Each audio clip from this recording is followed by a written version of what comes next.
Hi friends, welcome to Kavitha இல்லம். இன்றைக்கி நம்ம வீட்டில் வாழைத்தண்டு கூட்டு எப்படி செய்கிறதுன்னு பார்க்கலாம்.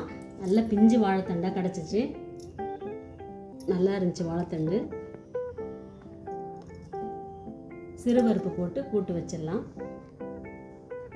நல்லா அரிசி கழுவுன தண்ணி எடுத்து வச்சுருக்கு. வாழைத்தண்டை இந்த மாதிரி அரிசி கழுவுன தண்ணியில் போட்டோம்னா கருக்காமல் இருக்கும். இப்போ நறுக்கிக்கலாம்.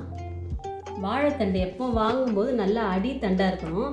அப்போ தான் இந்த மாதிரி நல்லாயிருக்கும் சமைக்கிறதுக்கு. பாருங்கள், நம்ம ஊர் காரைக்குடியில் வாங்கின ரோமனை சூப்பராக நறுக்க வரும். சரி, இப்போ நறுக்கிடலாம்.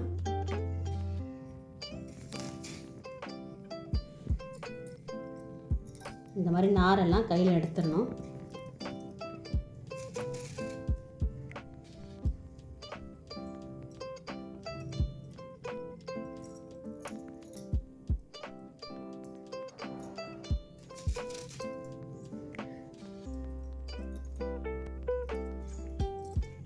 இந்த மாதிரி மெலிசாக நறுக்கிட்டு இப்படி எடுத்தோன்னா நாரெல்லாம் வந்துடும். நம்ம விரலில் வச்சு சுற்றிடணும். அதே மாதிரி இந்த பக்கம் இருக்கிறதும் இப்படி எடுத்துட்டா வந்துடும். நறுக்கிறதுக்கு நம்மளுக்கு ஈஸியாக இருக்கும். சாப்பிடும் போதும் நார் இல்லாமல் நல்லாயிருக்கும். இந்த மாதிரி நறுக்கி வச்சுட்டு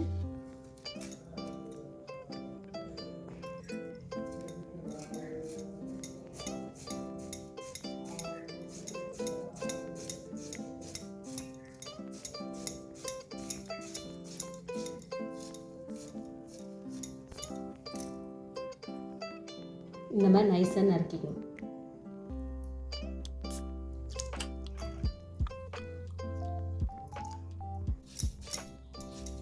எவ்வளோ நைஸாக நறுக்க முடியுதோ அவ்வளோ நைஸாக நறுக்கிட்டா நல்லாயிருக்கும்.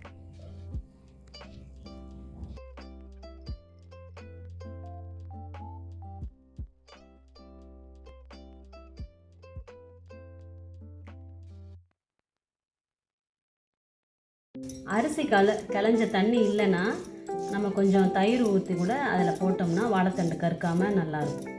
இல்லைன்னா அப்படியே கருத்து வந்துடும்.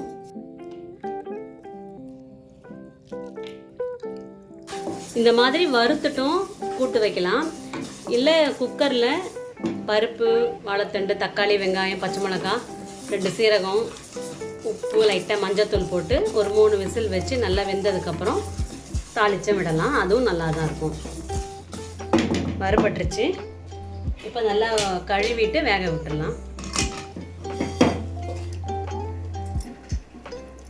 நல்லா கழுவியாச்சு. இப்போ வேக போட்டுடலாம்.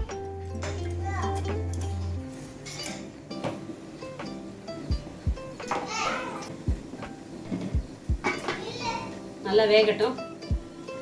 பருப்பு 3/4 வேக்காடு வெந்துருச்சு.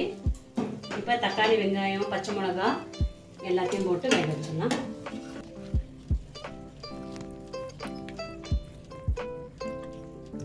எல்லாம் சேர்ந்து நல்லா வேகட்டும்.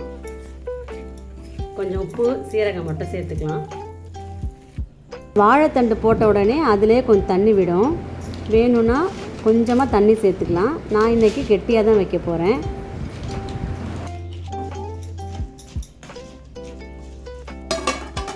நல்லா வேகட்டும். கூட்டு எப்படி வந்திருக்குன்னு பார்ப்போம். வாழைத்தண்டு கூட்டு அருமையாக ரெடி ஆயிடுச்சு. இந்த மாதிரி கூட்டோ பொரியலோ வாழைத்தண்டை அடிக்கடி சாப்பாட்டில் சேர்த்துக்கும் போது கிட்னி ஸ்டோன்லாம் சீக்கிரம் சரியாயிடும். கூட்டு தாளிக்காமல் இந்த மாதிரி 1 ஸ்பூன் நெய் ஊற்றிட்டு சீரகம் இதில் சேர்த்துடணும். பச்சை கருவேப்பிலை இப்படி போட்டுட்டு ஆஃப் பண்ணிடலாம். இது ஒரு மெத்தடு வாழைத்தண்டு கூட்டுக்கு. அப்படி இல்லைன்னா நம்ம எப்பவும் போல் தாளிச்சுக்கலாம். கடுகு, உளுந்து, சீரகம்,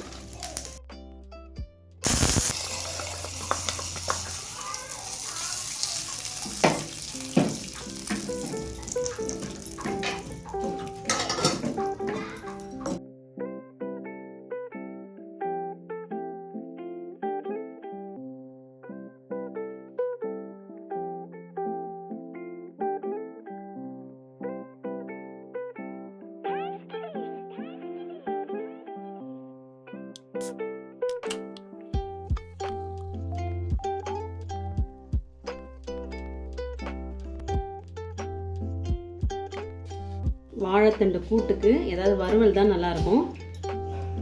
முட்டை வறுத்தாச்சு.